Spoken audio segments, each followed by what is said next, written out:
Shalom, selamat sore. Saya akan memperkenalkan nama saya Jen Susantuka, kelas A, NIM 19030300021. Dalam tugas teori sosiologi modern, saya akan membuat review dalam bentuk video dengan tugas yang berjudul Buku Pengantar Kontemporer Teori Sosial Eropa. Publikasi inovatif ini memetakan bidang kontemporer yang luas dan interdisipliner. Teori sosial Eropa ini mencakup teori sosiologis, tradisi teoritis yang lebih luas di ilmu sosial, termaksud teori budaya dan politik, teori antropologi, filosofi sosial, pemikiran dan sosial dalam arti luas dari istilah tersebut. Pertama, tradisi disipliner. Pada saat yang sama, teori sosial saat ini mencoba untuk menahan atau mempromosikan penyebaran keahlian mereka. Mereka juga semakin disibukkan dengan menelusuri asal-usul dan strukturnya, menilai apa yang disebut penulis dengan penulis dasarnya, karya klasiknya, dan status kanoniknya mens. Meskipun dapat dikatakan bahwa kebutuhan fungsional untuk karya klasik berkembang karena dari kebutuhan untuk mengintegrasikan bidang wacana teoritis. Abadi kembali ke sumber pemikiran sosial tidak selalu didorong oleh kepentingan pribadi profesional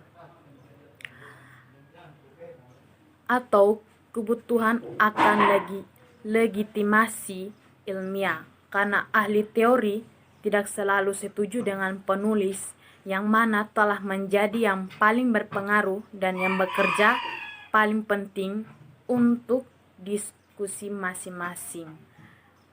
Kipnis atau konsep atau pernyataan mana yang paling banyak dibaca, dihormati secara ritual atau secara rutin, disebutkan definisi dan batasan tradisi terus menjadi hal yang lumayan perselisihan. Seperti yang ditunjukkan oleh Peter Beer, tidaklah cukup untuk mendefinisikan dan menjelaskan kuncinya tokoh dan konsep yang telah memberikan kontribusi pada pembentukan teori sosial tanpa di waktu yang sama membahas jaringan intelektual, mode transmisi tekstual, dan proses inklusi dan eksklusi yang telah membuat teori menjadi disiplin yang dapat dikenali dan didefinisikan, di mana peristiwa pendirian pahlawan ilmiah atau jenius kreatif. Kemunculan klasik sering menunjukkan fiction dan evolusi teks, atau sering diperlakukan sebagai objek prestis dan sumber analisis. Diskusi tentang penulis dasar biasanya menggunakan reporter, arsitektur, dan genre metafora logikal. Terminologi dari struktur konseptual atau cetak biru, misalnya, atau konsepsi dan keahlian ide-ide ilmiah oleh para pendiri. Sebaliknya, gagasan tentang karya klasik cenderung berkonotasi dengan kualitas abadi tertentu. Terkadang melalui perbandingan dengan komposisi musik Eropa yang hebat akhir-akhir ini, abad ke-18, atau risalah filosofis kuno Yunani dan Romawi, atau yang disarankan sebuah keluasan tekstual tertentu yang memberi sebuah karya resonansi budaya untuk bacaan umum, publik, atau komunitas rekan ilmiah. Pendiri, klasik, dan kanon di pembentukan teori sosial. Bahkan, ketika warisan teori sosial dibingkai dalam istilah pendiri, klasik, atau kanon, siklus, generasi, dan tahapannya juga harus dibedakan dan dijelaskan.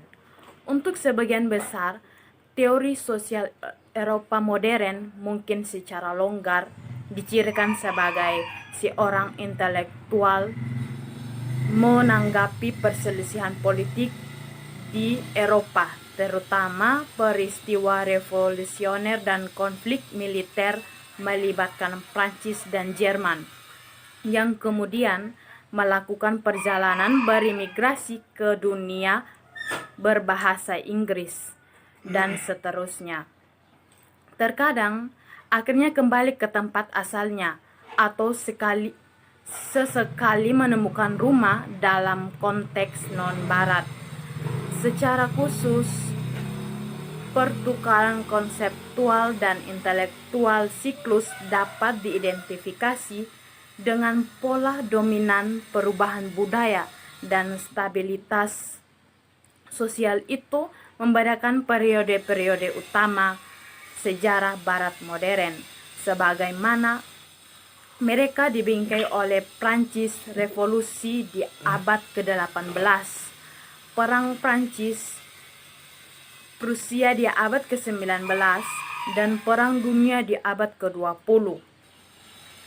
Di sini, saya hanya bisa memberikan gambaran selektif dari beberapa tokoh kunci dan paling menarik ide dari masing-masing fase ini, sambil menekankan bagaimana mereka kontrak dengan atau saling melengkapi satu sama lain dan menyoroti pentingnya teori sosial saat ini. Untuk mengungkapkan pengaruh atau kemandirian satu sama lain, saya akan mempertimbangkan para pemikir ini secara berurutan berpasangan, tidak hanya berfokus pada penulis yang paling dikenal karya mapan atau konsep yang dihormati, tetapi juga pada teori sosial klasik yang hilang nilainya hanya sekarang dihargai pada pengukuhan teks yang terus membuka bidang diskursif baru dan cara memahami non-kanonik dunia sosial yang sebelumnya telah diabaikan atau didiskualifikasi.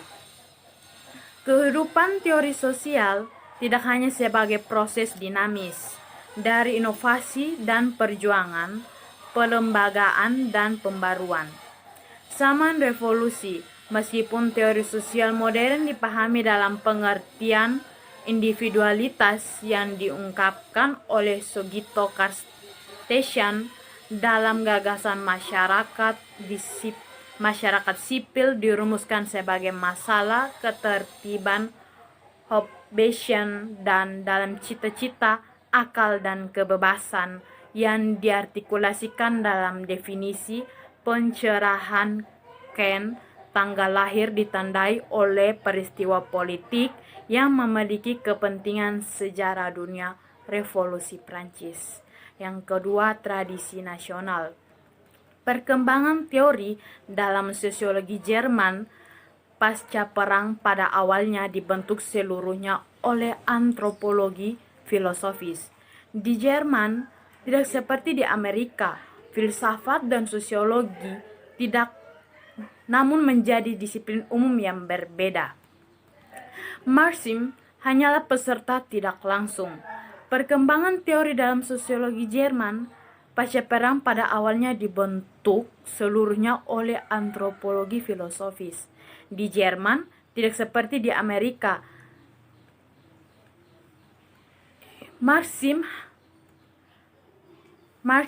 kehadirannya diakui pada beberapa yang pertama dekade setelah perang, tetapi karena pembagian Jerman itu sebagai besar terbatas pada GDR sampai akhir 1960-an.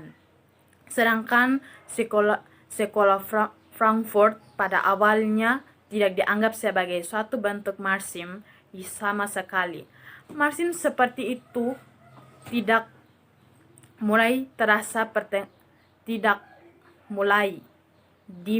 dimulai sebanyak mungkin dengan meningkatkan kesadaran akan debat Amerika yang semakin gencar. Dengan meningkatnya kesadaran akan debat Amerika yang semakin gencar tentang fungsionalisme Talcott Parsons, sebagian pembacaan baru Marx untuk bagiannya manusia dan sebagai seorang juara tercerahkan dari kritik ideologis, tetapi sebagai bapak pendiri sosiologi dan sosial teori. Setelah tahun 1970-an, semakin ditentukan oleh pergantian komunikasi dalam teori sosial, sebuah tren yang bertahan kurang lebih tidak berkurang hingga saat ini. Dalam bayangannya, sejumlah varian modernis dan postmodernis telah muncul, tetapi hampir tidak ada alternatif lain selain teori komunikasi masyarakat. Bagaimanapun, tidak ada perubahan paradigma nyata yang dapat dilihat. Apa kami menyaksikan sebagai gantinya adalah normalisasi dan konsolidasi program tertentu teori komunikasi. Antropologi filosofis pada 1950-an, teori sosial didominasi oleh 3 penulis mazhab Leipzig yang pernah sebelumnya menanamkan harapan besar dalam sosialisme nasional. Ketiganya adalah pertama Arnold Gehlen yang lahir pada tahun 1904, seorang filsuf yang tidak lagi ingin menjadi suatu dan yang sekarang memikirkan filsafat sebagai ilmu empiris dari umat manusia yang dianggap sebagai makhluk sosial. Yang kedua ada Hans Freyer yang jauh lebih tua yang lahir pada tahun 1887. Pada tahun 1925, Freyer yang menggambarkan dirinya sebagai revolusioner sayap kanan. Freyer 1931 adalah orang pertama yang melakukannya, diangkat ke kursi sosiologi Jerman. Pada tahun 1934, tak lama setelah sosialis nasional, teori sosial Jerman kontemporer Brockhorst pengambil alihan, ia diangkat menjadi presiden masyarakat sosiologi Jerman. Angka ketiga adalah Helmut Chelski yang lahir pada tahun 1912 dan menjadi murid bintang Gehlen dan Freyer. Di akhir hidupnya, setelah melihat sosiologi berkembang menjadi subjek universitas biasa, salah satu yang telah jatuh dengan kuat di bawah pengaruh politik kiri, Chelski harus mendeklarasikan dirinya seorang anti-sosiolog. Dalam antropologi filosofis, kemanusiaan tidak lagi dianggap dalam istilah Aristoteles sebagai hewan politik yang mewujudkan dirinya melalui organisasi permakmurannya sendiri. Sebaliknya, umat manusia sekarang dipahami seperti dalam Marx muda, yaitu sebagai ansambel hubungan sosial. Masyarakat sekarang datang untuk menggantikan komunitas, baik dipahami dalam istilah Aristotelian atau sebagai diubah rupah dalam cahaya kuno. Sementara itu, ilmu sosial tidak lagi seperti dalam Aristoteles dan Hegel, memandang masyarakat dan sejarahnya dari sudut pandang teoritis atau etika eksternal. Sebaliknya, ia melihat sendiri pandangan teoritis atau etika eksternal. Marxisme masa Frankfurt sebagai ilmu masyarakat sosiologi, yang dengan sendirinya memainkan peran aktif dalam masyarakat, suka atau tidak, dan juga di sekitar waktu yang sama. Dalam kontra berbeda dengan Marx, bagaimanapun Gehlen memahami masyarakat sebagai sistem dominan yang mapan, institusi dengan inti sehat yang selalu tetap otoriter, kuno, dan yang hanya dapat diubah dengan harga kehancuran diri umat manusia. Dalam periode inversi dia telah mempelajari antropologi budaya Amerika dalam kerjasama yang erat. Hubungan dengan Helmut Schelsky ini menghasilkan gagasan bahwa manusia tidak berada di rumah sendiri tubuh. Tetapi yang ketiga, tradisi intelektual. Horkheimer adalah direktur Institut Penelitian Sosial dan pada intinya bertanggung jawab atas arah dan isi kegiatan penelitiannya. Pada saat itu, institut telah dikaitkan dengan Universitas Columbia di New York selama 3 tahun yang baik, mengikuti perubahan kekuasaan di Jerman oleh sosialis nasional. Horkheimer berimigrasi ke kota di Sungai Hudson, membawa serta sebagian besar kolega institut, termasuk Leo Lowenthal, Herbert Marcuse, Erich Fromm, dan Fritz Pollock, dengan asal-usul Yahudi mereka dan pendirian oposisi mereka sendiri sebagai intelektual sayap kiri dan Marxis. Jelas sekali menghadapi risiko di Jerman Hitler dan harus meninggalkan negara itu secepat mungkin. Salah satu alasan mengapa Horkheimer memilih istilah teori kritis adalah untuk membedakannya merek teori sosialnya sendiri dari apa yang disebutnya teori tradisional. Dengan ini, dia mengerti sebuah tradisi positivisme berbasis sains yang mengarah dari Descartes ke Carnap berlawanan dengan kecenderungan filosofis ini, tetapi juga dengan cara membedakan dirinya dari yang murni spekulatif dalam aliran filsafat idealis. Horkheimer mendefinisikan teorinya sendiri sebagai self erikal karena itu ditetapkan untuk mempertanggungjawabkan fungsinya sendiri dalam masyarakat tertentu. Alih-alih pergi mencari pengetahuan yang secara teknis berguna dan siap diterapkan, itu terkait untuk difokuskan masyarakat, tidak demikian sebagaimana diberikan hanya untuk dicatat dan untuk dihitung sebelumnya menurut hukum masalah kemampuan. Dua prasyarat penting pemikiran kritis di satu sisi merupakan wawasan tentang penyebab penindasan, yaitu mekanisme ekonomi yang pengalaman penuh kasih atas penderitaan sosial. Sungguh kritis teori mencari adalah pengetahuan tentang emansipasi individu dan kolektif yang akan mengarah pada masyarakat non-eksploitatif.